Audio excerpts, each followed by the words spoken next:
Antes eu queria confessar pra vocês que a segunda temporada, ela não é a minha preferida. Primeiro porque eu tinha acabado de ler os livros, estava muito fresco na minha cabeça a história. Eu gostei muito de ler e de depois assistir e ver as diferenças. Algumas coisas pra mim foram um pecado muito grande e me impediram de gostar da temporada em alguns aspectos quando eu assisti lá atrás. E o segundo motivo pra não ter gostado tanto assim lá da segunda temporada, quando eu vi pela primeira vez, é porque eu tenho uma grande dificuldade em aceitar mudanças. É uma bobagem, é uma coisa muito pessoal, muito íntima minha. Então quando a história passou da primeira para a segunda temporada e muitos personagens entraram, muitos núcleos foram inseridos na série, a minha mente e o meu emocional deram meio que uma bugadazinha. Apesar de ter lido os livros, então não faz muito sentido isso, eu sei, gente, eu sei. Então eu queria deixar registrado para vocês aqui um pouquinho de como foi a minha experiência assistindo a segunda temporada lá e como foi agora reassistindo, porque foi completamente diferente. Lógico que a opinião sobre muitos personagens permaneceu, mas outras foi muito mais divertido assistir e muito mais emocional.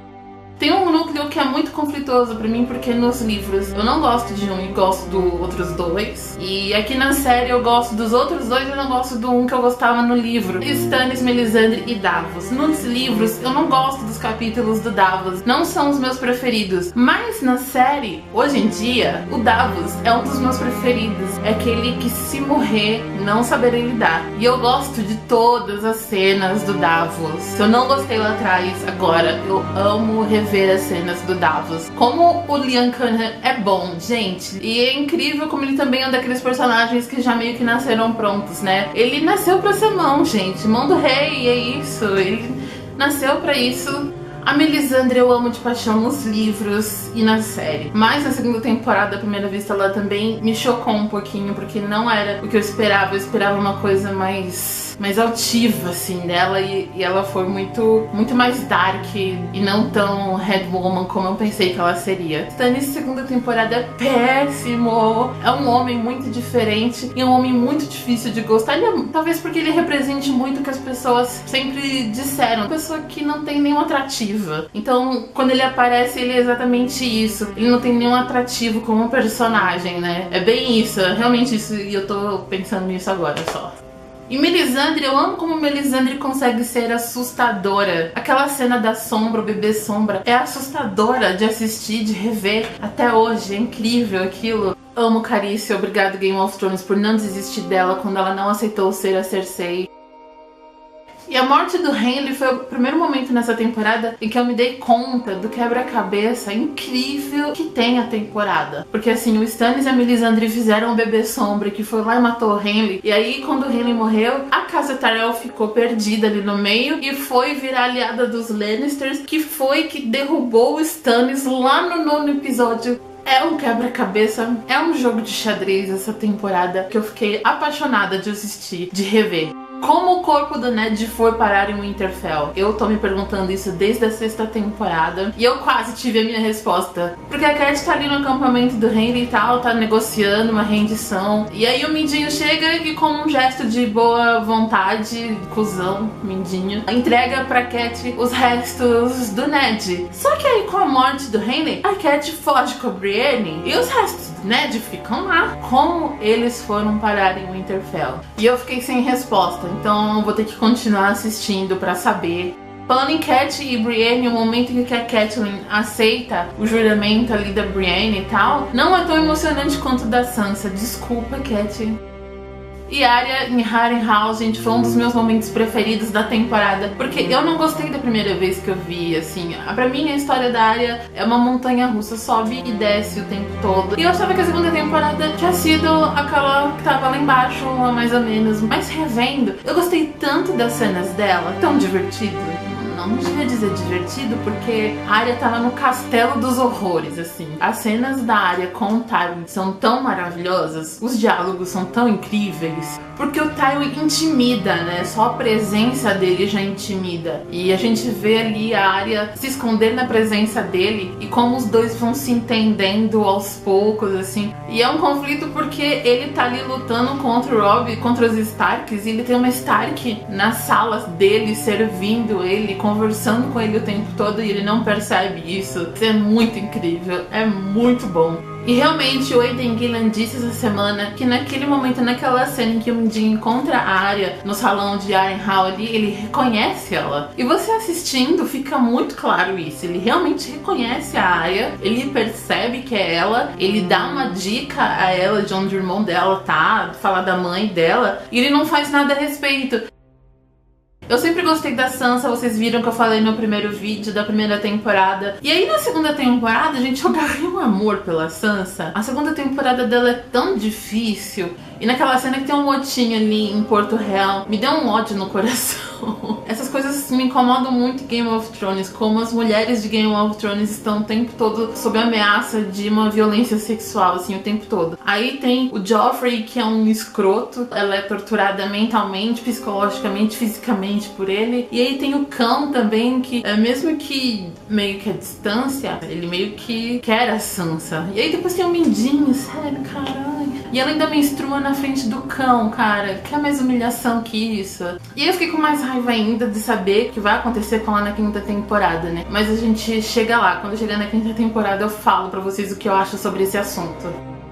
E rever a temporada do Bran foi tão emocionante, gente. Eu me peguei chorando em duas passagens. Foi muito forte, assim. E foi legal ao mesmo tempo da gente ver o Bran ganhando seus poderes, né? Depois de acordar e tal. Ele começa a ter aquela conexão com o corvo e tal. Ele começa a largar pra dentro do verão. Ele começa a questionar os sonhos. Ele começa a ter premonições. O que é muito, muito legal. Mas é muito triste ver como ele vai perdendo o Winterfell pro Theon. É muito, muito triste. E quando ele vê que os dois menininhos lá da fazenda morreram por ele, gente, meu coraçãozinho não aguentou. Chorei. E aí quando eles se despedem do Mestre Leon que tá morrendo e vem o Winterfell em chamas, é muito arrasador, assim. Foi o momento que eu chorei de novo, inclusive no último episódio. Se mesmo você sabendo por tudo que ia acontecer, que não tinha jeito ali, que os Bolton vão chegar lá e vão tomar o Winterfell, é ainda pior, assim. Dá um desgosto da vida muito grande. E o Theon foi muito bom rever a temporada dele, porque eu tinha, assim, na minha cabeça o momento atual do Theon, né, que é depois de ter passado por tudo que ele passou na mão do Ramsay. Então a gente já tem uma outra visão dele, que é de um homem completamente diferente. Mas é bom rever, voltar ali e ver o porquê, sabe? O que fez ele virar o Fëdor. Que é exatamente o que eu falei no comecinho, que é as consequências dos nossos atos, sabe? Porque você entende as motivações do Theon até certa parte. Você entende quando ele fala que é muito difícil você ser obrigado a ser agradecido por ser um prisioneiro, achar que deve tudo e a boa vontade dos Starks em mantê-lo ali. Você vê como é complicado pra ele crescer longe da família dele e depois voltar pra casa e não se sentir digno da sua própria casa. E aí você vê a imaturidade dele em lidar com isso e você vê a falhazinha no caráter quando ele reage do jeito que reage, quando é manipulado do jeito que ele é manipulado. O ego ferido dele também acaba motivando ele a fazer muita besteira. E o que ele faz é tão sem honra que não tem como defender. Amigo, não tem como te defender. Mas ao mesmo tempo é muito foda, porque você sabe que o castigo dele, em alguns momentos, é maior do que a dívida, sabe? E 3 personagens nessa temporada que mostram uma imaturidade que faz muita diferença no que eles passam. E o primeiro personagem é o Robb. Eu gosto muito dessa ideia do jovem lobo que é criado além. As pessoas falam sobre ele, como ele é muito bom estrategista. Só que quando eles tentam aprofundar o personagem, é principalmente na falha dele, que é quando ele se apaixona pela Talisa, que é muito irritante, quando você sabe que ele está fazendo merda. E não que se apaixonar por ela seja uma merda. Ele se apaixonar por ela é muito natural. Ele gosta dela, ela gosta dele, se apaixonam ali no campo de batalha. Só que ele não pensa em nem um segundo nas consequências disso, de que ele tem um compromisso com os Frey e que os Frey são foda, todo mundo sabe, ninguém gosta dos Frey. Ele não pensa, vamos, sei lá, vamos esperar acabar a guerra antes de pensar em nos casar, vou tentar negociar lá um outro arranjo pra gente. Não, ele simplesmente vai lá e se casa. A inteligência dele de estratégia acaba ou só existe nos campos de batalha. É muito desesperador assistir ele fazendo isso, porque você sabe que assim, não é só ele que vai pagar por isso, não é só ele que vai morrer, é a mãe que vai morrer, as principais casas do norte vão perder os seus representantes e ele vai perder a guerra, o norte vai perder a guerra, o Winterfell vai se fuder, vai todo mundo se fuder. É muito foda essa temporada, ela tá muito bem amarrada, tudo tem um motivo. Quando a Cat trai o Rob e liberta o Jamie, ela se enfraquece diante do filho. Ela não tem mais aquela voz ativa. Ela não consegue fazer o Rob ver a razão, sabe? Ela não consegue impedir que ele se case, e a gente sabe como as consequências disso serão devastadoras. Então você vê como um pequeno ato dela tem uma importância muito grande, assim como teve lá na primeira temporada, né? E aqui a gente entra naquela parte em que saber o que acontece nos livros estragou um pouquinho da minha experiência. Porque como eu falei, eu gosto da adaptação, eu gosto das diferenças, eu gosto de ficar comparando, mas no bom sentido. Então como se eu estivesse vendo a mais do meu personagem, ou mais daquele núcleo, entendeu? Eu gosto disso. Mas aqui com Jon Snow é uma parte em que eu acho que a adaptação foi muito burra. É um momento importante porque você vê que ali os White Walkers têm uma história mais aprofundada, e aí eles mandam o Jon lá atrás dos selvagens, igual tem no livro, junto com o Corinho Meia-Mão, e é muito legal, porque a gente vê a admiração que o Jon tem por ele, só que aí eles optam por separar os dois na série, e aí o Jon ficar com a Ygritte, e no livro é muito diferente. E talvez fosse legal se eu não soubesse do que tem no livro, e como é muito mais legal a história. Ainda mais porque tem uma coisa que começou a acontecer aqui na segunda temporada que eu não consigo entender até hoje, porque que os produtores resolveram tirar isso do plot do Jon, que é ele também olhar para o fantasma. No segundo livro é um momento muito interessante, que é onde ele começa a se conectar com o fantasma. É muito diferente, é muito legal, do mesmo jeito que acontece com o Bran na temporada. Eu acho que é por causa dos lobos, eles não conseguem usar os lobos até hoje. É uma coisa que faz o personagem ser muito mais interessante do que ele já é. Você tira uma característica muito forte dele. Tem até uma cena em que o fantasma aparece e eles usam um diálogozinho ali entre o Corinho Meia-Mão e o Jon pra falar do fantasma e separar o fantasma do Jon e sumir com ele, né? Eles sempre usam essa desculpa e é bem irritante. É por isso que eu acho que o plot da segunda temporada do Jon é muito caído.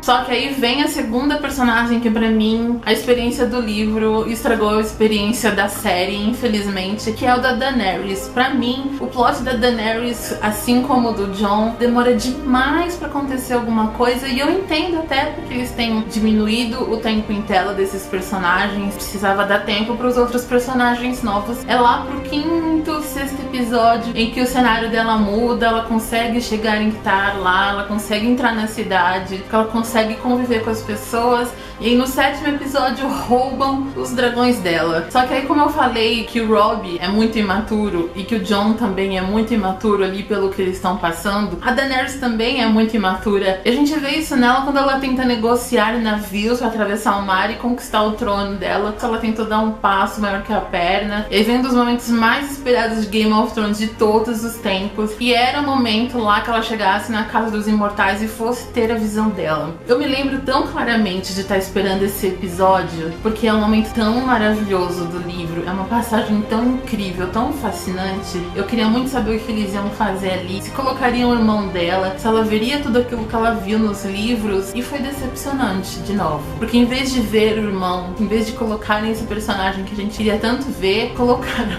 o Khal Drogo. Eles omitem muitas coisas que eram muito importantes pra personagem saber, e eu fiquei muito frustrada nesse momento também. Então, pra mim, também não foi um plot que me agradou nem na primeira vez e nem revendo agora, sabe, assim. Mesmo que ela tenha conseguido sair com os dragões dali, ela conseguiu dar o primeiro Dracarys dela ali na Casa dos Imortais. E, de novo, talvez se eu não tivesse lido e se eu não soubesse da grandiosidade da cena nos livros, eu poderia ter gostado da cena na série, mas... Aí a gente chega nos donos da temporada, que pra mim são Tyrion e Cersei. A temporada é do Tyrion, né? Ele tá nas melhores cenas, os melhores diálogos. É uma das minhas boas lembranças da segunda temporada, e revendo é ainda mais incrível. Como quando o Tyrion manda a Myrcella pra Dorne. Ali a Cersei ameaça o Tyrion pela primeira vez, e você sabe que ela vai cumprir a promessa dela, né, de tirar alguém dele. E depois, quando ela descobre achei, mas pega, achei errado, errada, o Tyrion promete pra ela que a felicidade dela vai se dissolver na boca dela como cinzas. Aquela cena é maravilhosa. E aqui mais uma vez a gente vê as consequências das coisas, né? O Tyrion, ele meio que condenou a Myrcella à morte quando mandou ela lá pra Dorne, sem saber que Dorne depois se viraria contra os Lannisters por causa da morte do Oberyn, né? E você lembra quando eu falei que o Ned, por mais honrado e boa pessoa que ele fosse, ele não soube jogar o jogo dos tronos? Ele sobreviveu porque ele teve um pouquinho mais de sorte. Mas só que diferente do Ned, que não gostava daquilo, o Tyrion não, o Tyrion ele gosta. Que era um momento que ele se sentia superior, que ele se sentia pelo menos igual aos outros, que ele não era o anão, né? Quando ele conseguia se provar mais inteligente.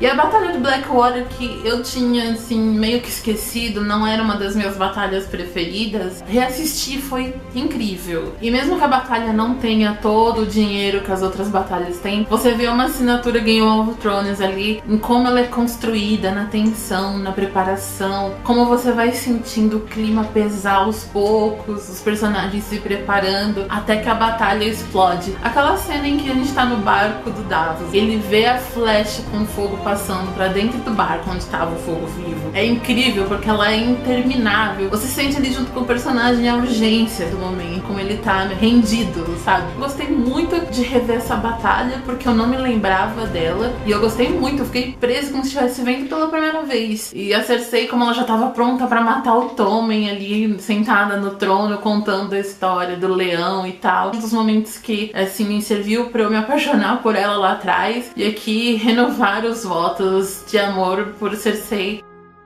Então foi isso. Foi muito mais emocionante rever a segunda temporada do que rever a primeira. Engraçado, né? Porque a primeira, como eu falei, é do coração. Eu revi com outros olhos e vi muita coisa diferente. Gostei de coisas que eu não tinha gostado. A Arya em Harrenhal. Mas os plots da Daenerys e do Jon Snow continuaram sendo decepcionantes pra mim. Inclusive o paralelo entre os dois, né? Até nisso é muito igual. E tudo que aconteceu na segunda temporada, eu já sei que vai ter assim uma consequência trágica na terceira, eu já tô me preparando psicologicamente. Então é isso, pessoal, digam o que vocês acham da segunda temporada, se vocês gostaram, se vocês não gostaram, se vocês concordam com os meus pontos ou não concordam nem um pouquinho, deixa um comentário, deixa um like no vídeo que ajuda bastante e principalmente assine o canal porque isso ajuda mais que tudo, que é pra vocês acompanharem o nosso canal, os nossos vídeos que vão saindo, as nossas lives e bate-papos de segunda-feira, tá bom? Tchau!